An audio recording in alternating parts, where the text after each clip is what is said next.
Assalamualaikum and hi everyone. My name is Putri Nur Afina binti Nur Hisham. Today I will present question 1, which is about inflation and measures inflation forecast for 2025. So the definition of inflation: when prices go up, the value of money decreases, which means people can buy less with the same amount of money. For example, if a nasi lemak cost RM2 last year and this year it costs RM2.10, that shows inflation has occurred. In short, inflation reduces the purchasing power of consumers. So next, Malaysia's inflation forecast 2025. This forecast shows that Malaysia will experience low and stable inflation. This stability is supported by factors such as strong domestic demand, controlled food and fuel prices, and a stronger ringgit, which makes important goods cheaper. Meaning of the forecast means that prices in Malaysia will continue to increase slowly, not drastically. This is a positive sign that shows that our economy is stable and growing at a healthy pace. Low inflation also helps businesses plan better, and it ensures that consumers do not feel too much pressures from rising costs. That's all from me. Thank you. My name is Nur Adlin Shazira binti Muhammad Fauzian.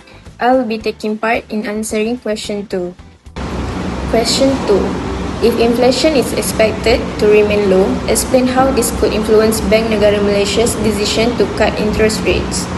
When inflation is low, it gives Bank Negara Malaysia (BNM) more flexibility to reduce the overnight policy rate (OPR) without risking a sharp rise in prices. Lowering interest rates makes borrowing cheaper for both businesses and households. This encourages people to spend more and invest, which helps stimulate economic activity, especially if external demand is weak. For example, with the inflation rate projected between 1.5% and 2.3%, Bank Negara Malaysia may view the economy as having enough room to grow further without causing price instability. By cutting interest rates, the central bank can support domestic demand, encourage small and medium enterprises (SMEs) to expand, and help sustain economic momentum amid global uncertainty. Essentially, low inflation acts as a signal that the economy can be boosted safely through lower interest rates. This is the graph. Assalamualaikum warahmatullahi wabarakatuh. My name is Nur Alia and I do question number 2. Discuss how a lower inflation rate affects. So, first, consumer purchasing power. A lower inflation rate helps maintain or improve consumers' purchasing power. When prices grow slowly, people can buy more goods and services with the same income. This stabilizes household budgets and make it easier for families to plan their spending, especially for essentials such as food, housing, and transportation. And for number 2, business investment decision. Stable and low inflation reduce uncertainty for business. Firms are more likely to invest in new projects, technology, and expansion when they can predict future costs more accurately. Moreover, with lower interest rates often accompany low inflation, financing investment becomes cheaper. This encourages companies to take advantage of favorable borrowing conditions to grow their operations. And for number 3 is a government fiscal policy. When inflation is low, the government may not need to implement aggressive fiscal measures such as heavy subsidies or large cash assistance programs. Instead, it can focus resources on long-term investment like education, infrastructure, and digital transformation.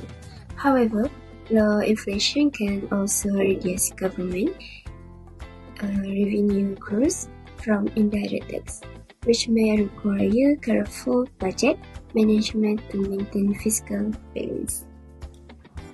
Hi everyone, I'm Nasraj. Today I will be answering the question: should the government continue providing subsidies and cash hands out if inflation is expected to remain low?